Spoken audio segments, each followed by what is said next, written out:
Larry Friend, long time no see. Women's soccer started last weekend, but wow, it had been a long time since you had played. Just take me through how your team is handling this.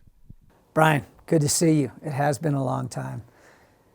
Well, it was 491 days since we had played a game, and a year since we had had a scrimmage. And we looked like that to start off. Both teams started off, I think, a little slow, trying to get up to that high level of play.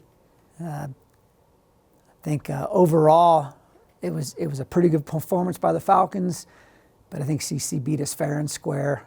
Second half, they settled into the game, and we just never really found our rhythm offensively.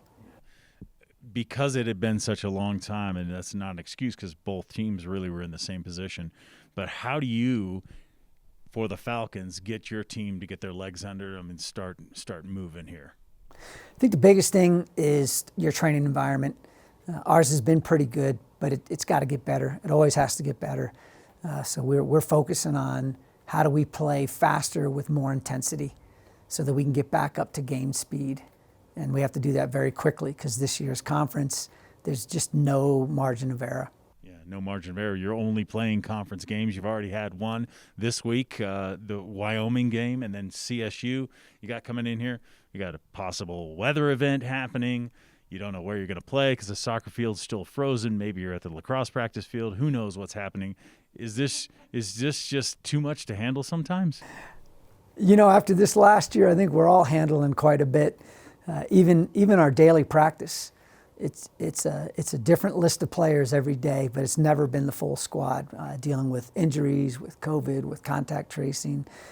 And yeah, we got possibly a humdinger of a storm coming in on Amarillo low. I'd never even heard of an Amarillo low. I've heard of an Albuquerque low, but it sounds like a whole lot of wet snow coming up. So trying to talk with both Wyoming and CSU to make sure we can accommodate them, to give them a fair chance to train so that we can get out and have a good game this weekend. Yeah.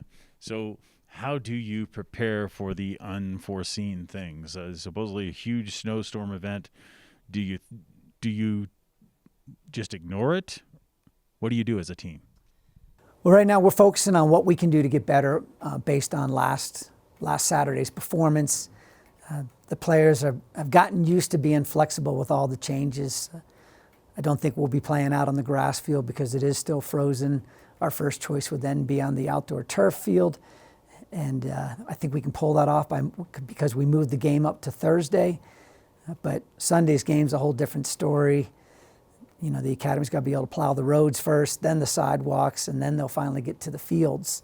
So most likely we could be looking at an indoor game on Sunday. Okay, well, keep it up, keep the heads high, and get your team. At least you're playing soccer. That's the good thing, right? It is. And we got a group of 7 freshmen that have had a very interesting basic training, unlike any that's ever been done. A very interesting non-fall season. It's been very hard for them to be able to get to know and connect with the upperclassmen because we're just not in an environment where we can be around each other. And I think they've managed to do a good job getting through that. So very impressed with what they've had to deal with. Coach Friend, thanks for the time. Good luck getting both games in and hopefully a couple of victories this weekend. Sounds good. Thanks.